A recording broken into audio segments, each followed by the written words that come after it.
জামাতের নেতৃত্বে আগস্ট বিপ্লবের পরে, জুলাই বিপ্লবের পরে 7ই আগস্ট আমরা যখন ঢাকা মেডিকেল কলেজে গিয়েছিলাম, হাজার হাজার আহত রোগ মানুষ যখন জীবন সংগ্রামে কাতরাচ্ছিলেন, আমরা তাদেরকে দেখেছি।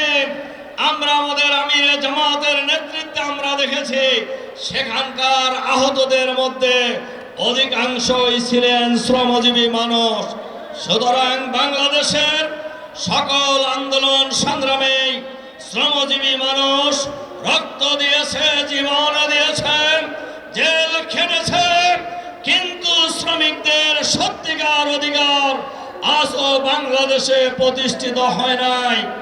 আমরা লক্ষ্য করি শ্রমিকরা বিশেষ করে বাংলাদেশের সবচাইতে বড় কর্মসংস্থানের জায়গা, সবচাইতে শ্রমজীবী মানুষের কর্মসংস্থানের জায়গা গার্মেন্টস ফ্যাক্টরিগুলিতে আমরা লক্ষ্য করি প্রায় আন্দোলন হয়।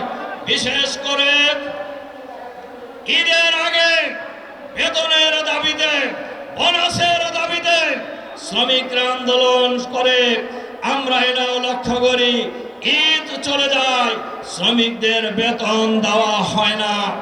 আজকের এই আন্তর্জাতিক শ্রমিক দিবসের এই বিশাল সমাবেশে আমরা আহ্বান জানাতে চাই, বর্তমান শ্রম আইন পরিবর্তন করে শ্রমিক বান্ধব শ্রমিক আইন বাংলাদেশে চালু করতে হবে।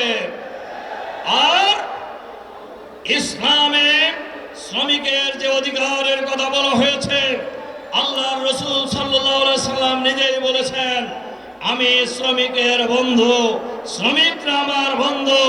সুতরাং শ্রমিকের গায়ের ঘাম শুকানোর আগেই তাদের মজুরি দিয়ে দাও। এই নীতির কথা কোনো আদর্শে বলে নাই ইসলাম ছাড়া। সুতরাং শ্রমিকের অধিকার যদি প্রতিষ্ঠা করতে হয়, ইসলামী শ্রম নীতি চালু করতে হবে। আর ইসলামী শ্রম নীতি যদি চালু করতে হয়, ইসলামী কল্যাণ রাষ্ট্র কায়েম করতে হবে। বাংলাদেশের শ্রমিকের অধিকার, মালিকের অধিকার, জনগণের অধিকার, ছাত্রের অধিকার, ছাত্রীর অধিকার, সকল শ্রেণী পেশার মানুষের অধিকার যদি প্রতিষ্ঠিত করতে হয়, ইসলামী কল্যাণ রাষ্ট্র কায়েম ছাড়া সম্ভব নয়।